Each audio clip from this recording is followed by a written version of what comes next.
In our last video, we have talked a bit about Angular form, and there we have learned that Angular offers two types of form, template driven form and reactive form. And we have also seen the differences between both. Hello guys, I'm Nisha Singla and I hope you all are doing well, and today's video is going to be about template driven form, where we will learn how to use template driven form in Angular. But before starting the today's session, please make sure that you have watched my previous video where I have explained in detail the differences between both type of forms, and definitely that understanding will help you to understand today's session as well as the upcoming sessions on forms. And if you are visiting my channel for the first time and you want to learn forms, then I will be uploading more videos on that. So subscribe the channel and press the bell icon so that you don't miss the update for my next upload. So now let's get started. So today we are going to talk about template driven form, and as we are talking about form, so we need a form on the UI, right? So as of now, for today's session, I have added one route with the name of TDF, which will route me to a TDF component. So I have just added one TDF component, and that component I have linked to my routing, and I have created its UI, which is just displaying first name, last name, email, gender, country, and few other fields. So it's a basic HTML form. You can use any form which you like. I have used along with Bootstrap just to have a little alignment of my form. If you are not comfortable with Bootstrap, you don't need to use the classes. It's not mandatory to understand template driven form. So once you have your form ready with you, now we can start with template driven form.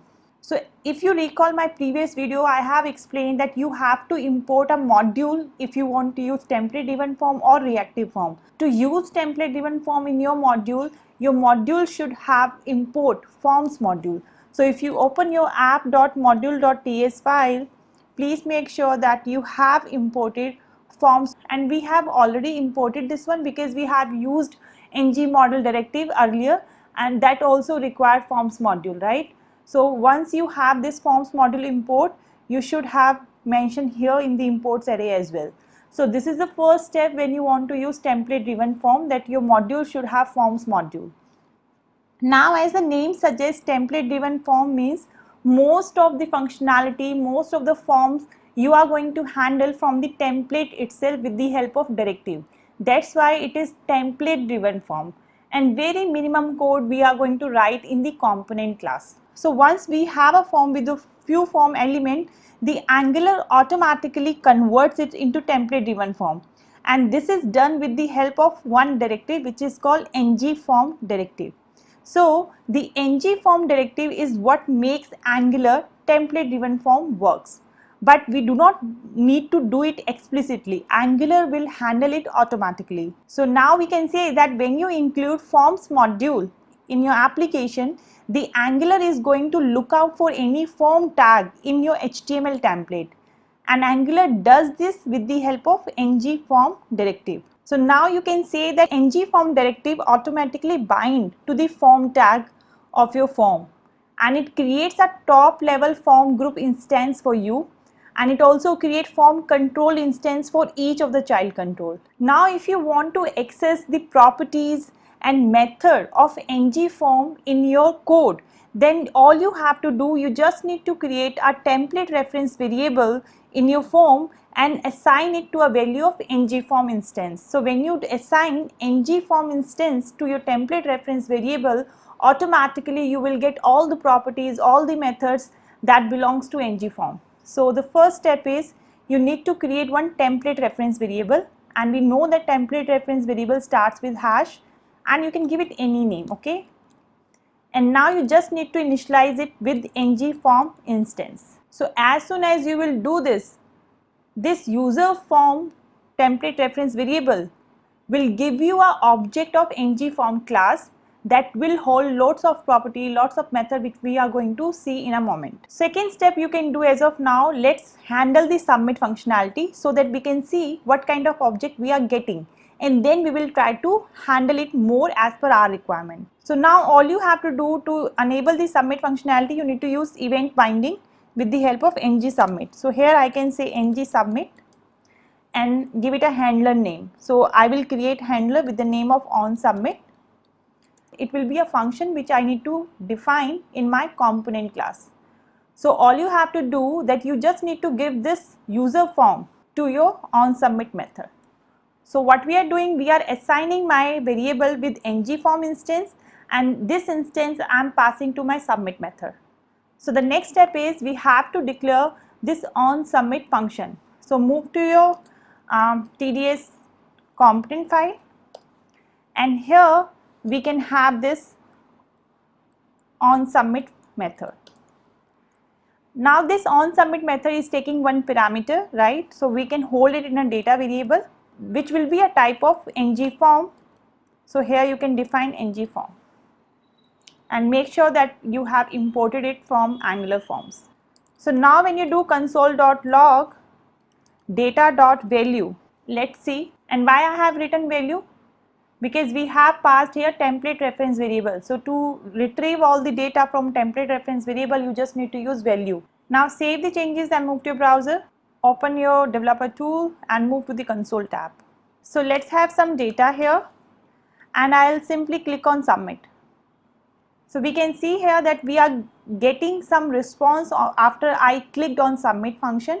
It means my onSubmit method is executing, but it is holding empty object. Okay, so now instead of empty object, we want to get the data out of these controls, right? So if you remember in the last session, I told you there are certain classes which are similar, which are common in reactive form and template driven form. The only difference is like how we are using it. So the first class was form control class.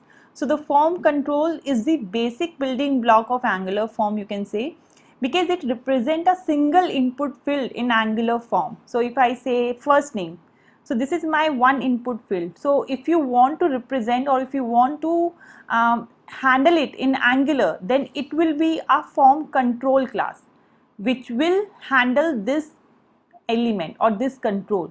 So similarly for last name, it will be a second form control class, right? So the Angular form module binds the input element to a form control. So we use a form control instance to track the value or user interaction or if validation status of an individual form element. So each individual form element is a form control. So here if we have like 5 or 6 control on UI, so we are going to have that number of form control class. So if you want to bind form control class to your element, to your control, all you have to do, you just need to use ng model directive, right? So remember here that we are getting empty object. So now we want to handle each element. So we need form control class, and to bind form control class to your element or to your control, you just need to use ng model directive. So let's quickly do that. I am showing you only on one field for now. So you just need to say ng model and that's it. So move to your browser. So now if I type first name as Nisha and submit here, so you can see here we are getting first name Nisha. And from where this first name is coming? It is coming from this name attribute.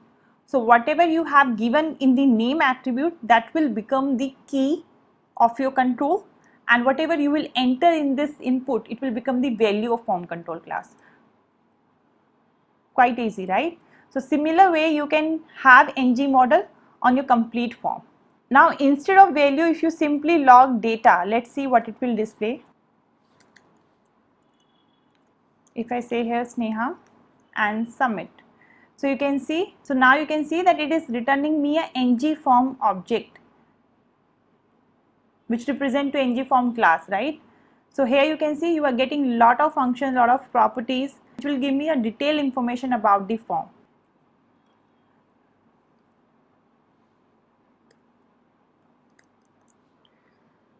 As of now we are just discussing the value, so that's why I am taking value out of it. So now to access the other elements as well, we have to bind form control. So you can add ng model directive to other fields as well. So once you have added ng model directive to each input tag or to each your form element, so it will add form control to each of the element, right? Just make sure that when you use ng model, you have the name attribute attached to your element, because with that it is going to create the key. So we have name attribute everywhere, just you need to add name attribute for country as well. So here we can have name, country as well, and for this one also we need to have name key, right? So here we can have it terms. So once you have name attribute and ng model directive attached, you are ready to use your form control class. So let's fill the form.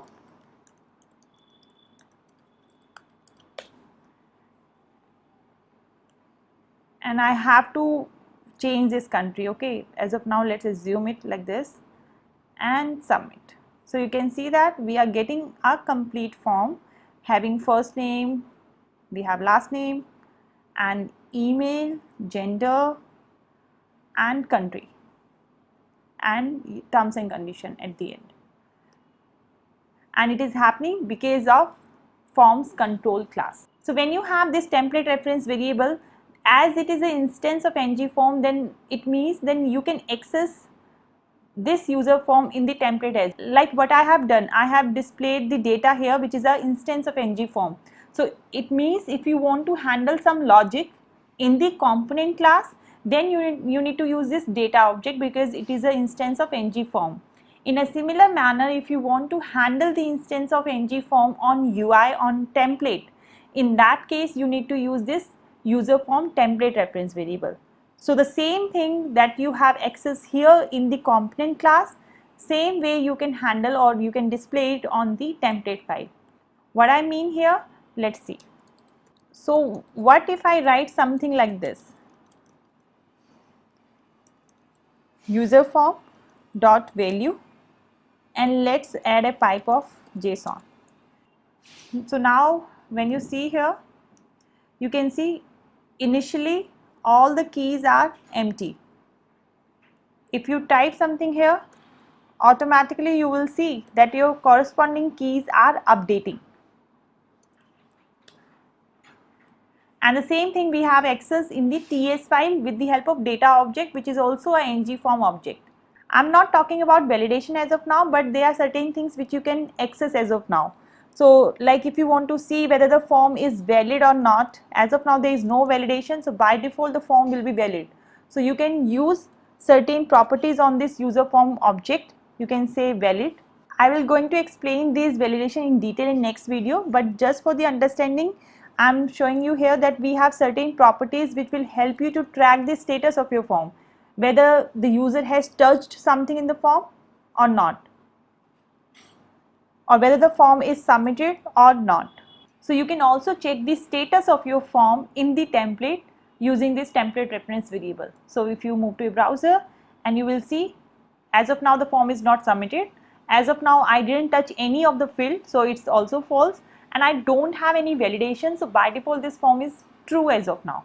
So as soon as I type something here, even I just enter and leave this one, you will notice the touched value will become true from false. And as soon as I submit on this button, the submitted value will become true.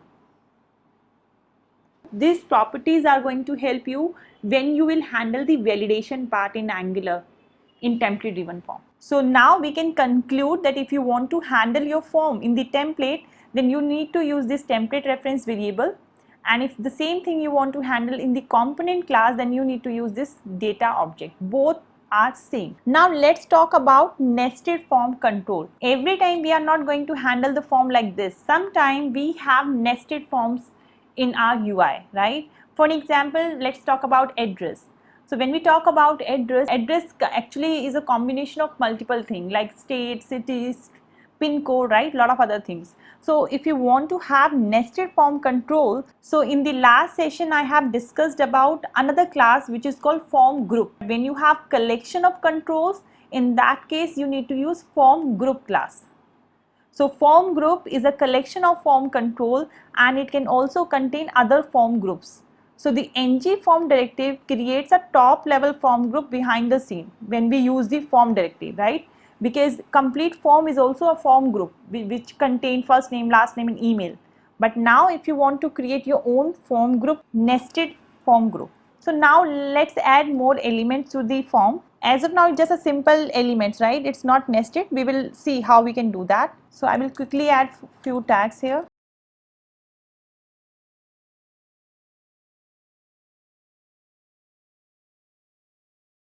So these three fields I have added, and you can see it on the UI as well, right? So just to give it a little bit UI, I'll add some padding so that city, street and pin code, look in a nested alignment.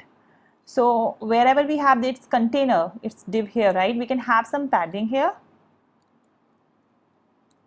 something like 5 here. So as soon as you will add padding, you should see it on UI as well. So here we have the city, street and pin code. Although we can have country also inside there, but let's keep it these three fields as of now as a nested field. And we can have somewhere you can have label here and give it a name of address. Fine. So as of now, I'm not using any form group. So you will see here automatically the city, street and code adding like a normal keys to my form object, right? It's not creating any kind of nested group. Now if you want to add a form group, you have to use ng model group directive, right? It's very simple. Just go here, wherever you have container tag, you just need to add one directive that is called ng model group. As it is a template driven form, it means everything is going to handle with the help of directive, right? So ng model group, and what will be the name of your object, because city, street and pin code is going to be a nested keys of my object. So what object name you want to give? So if I want to give address, so whatever name you will give here, with this name a key is going to create inside my ng form as a object. Let's see now. You can see it's create an address key, and that address key is the object which is holding city, street and code. And the same thing you will notice when you will submit the form. You will see that first name, last name just like a normal form control, but address is a further object which is holding city, code and street. So this is how you are going to create your form group class. Now let's fix this one first, because country is showing 1 2 3. So I want to have my own list of country, right? So how you can add the data here? Move to your TS file. So you can have your own object. Here I'm just giving a country list. So this list I want to bind to my UI, right? So it's an array. So we know how to bind it on UI, right? You need to use ng4 directive and then you can bind it here. So move to your drop down, select tag, and instead of binding option like this, we are going to bind it with the help of ng4 directive. So what you will do, you will say option, and here I will use ng4 directive. So here you can say let country of country list. This name should be same with which you have declared the variable, and each element of this array is going to hold in the country, so that I am going to display on the UI. This will display as a label, but when you pass the data to the code, you have to bind it with the value property, right? So here we will use this property binding, and I will pass this country like this. So here you can see we have this. So once you have this ready, just test it out. It's fetching the value fine. So if I select something from here, you will notice it's binding here correctly. And let's test this one as well. If I type city, street and pin code, you can see it's updating. So it means my UI is completely bind with my ng form. Once my data has been submitted, right, you can see the previous data is still there. But in most of the situation, when the submit done, we have to reset the form to the default value or maybe to the blank, right? So in that case, how we can use that? So let's see how to reset form in TDF. But for that we need to have one button for the reset. So first let's create the UI and then we will see how we can add that. So I will add one more button, and let's keep it like button, and we will change the label to reset, and we can simply do event binding. We can bind a click event and we can have one handler here, which I am giving a name like reset form. Now reset form also take a parameter like which form you want to reset. So as I told you, my complete form will represent by this template reference variable. So to the submit form also you need to pass this one, and if you want to reset, then also you need to pass your template reference variable. So this is a change you need to do on UI. We can change the color of this button. First, see, this button is visible on UI. So we are getting error, reset form doesn't exist because we didn't create this method yet. So let's quickly add this method in the TS file. So in a similar manner, we can have one variable here, user form, which will be of type ng form. So now the error should gone. So you can see we have one reset button. Okay, let's have some margin here. We can have a margin here like margin X and some value here. So it's fine, right? So now let's see what you need to do if you want to reset. So once you will come here, so there is one method in ng form which is called reset form. So all you have to do, you just need to use this object and you need to call reset form method. So I can say here user form dot reset form. So now let's add some data. We are not dealing with validation as of now, so it doesn't matter what you will type, it will allow you. Okay. So as soon as I say submit, the data is submitted, but it is still on the UI. So we can have a reset button. So when I click on reset, you will see all data will go away. So now there are two situations. Sometimes we want to reset and we want to set it as blank, right? That's what we have done here. But sometimes we have some data. With that data, we want to reset the form. Okay, we want whenever the user will do reset, there is some default value that should be populated on the form. So then in that case, reset form can also take an object which actually contains the key value pair of your form data. So that object you can have somewhere in the class or you can create directly here. So whenever you do reset, you just need to remember that your object should map with this object. Okay, so if you want to set some default value to the first name, so you have to create an object that holds this first name as a key. So I can pass one object here and let's try with only with first name. So I have my key with name first name, and here I say by default whenever you do reset, it should display test user on my first name field. Okay. Let's try this one. If I type something here and I just click submit, is done where the first name was Nisha. Now when I click on reset, you will see by default here it is showing as a test user. I have used only one key. You can try with the complete object. I can show you one with the nested one. Suppose I want to set city as Delhi by default. Okay, so in that case we know that this is the nested object. You have to use your form dot operator address and then city, right? We know how to access the keys. So you can have address here, this address further have city, and by default we can have a city as a Delhi. It should give default value as Delhi. Submit is done, and when you do reset, you will see city as Delhi. And this is very important, right? Because that's in most of the form we have to handle these kind of scenarios. Okay. And as I have shown you that the reset can have some default value, your form can also populate with some default value. Like when you have add functionality, then of course, you know, it's blank, the user will enter. But in the case of update profile, when you have to update the data, in that case, your form should pre-populate with data. So in that case, you need to create one object, and that object you need to bind to your form. Now for an example, assume that this is a form for the update profile. So we must have some data already for this user, which should auto populate on the screen, right? So in that case, first of all, you should have your object ready. For an example, that data we are fetching from the backend.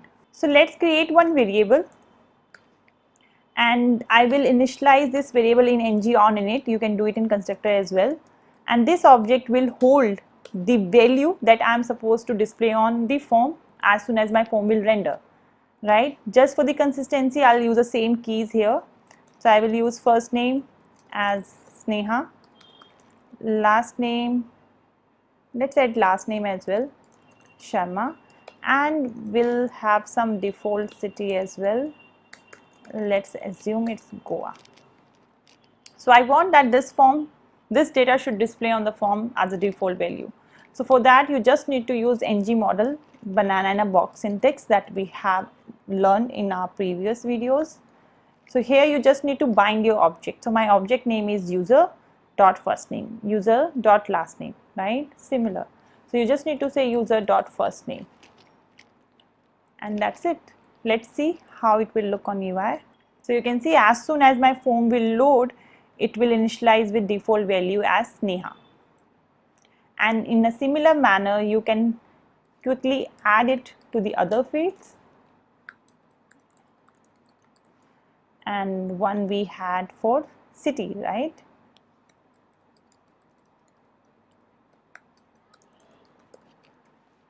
It would be user.address.city.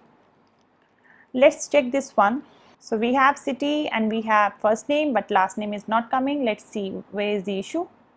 I did the banana in a box syntax in incorrect way. So you just need to use this way, right? Okay, so now let's test this one.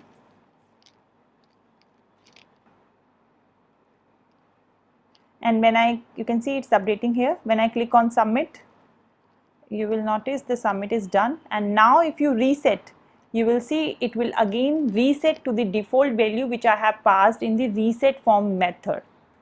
So in the reset form, I have test user and Delhi. So this is about the template driven form in Angular. I hope today's session is clear, and in the next video we will use the same form and we will learn how you can apply validation on template driven form. If you like this video, give me a thumbs up and let me know in the comment section below if you have any concern, any question for me, and I will be back in my next video where we will learn form validation. Till then, take care and bye bye.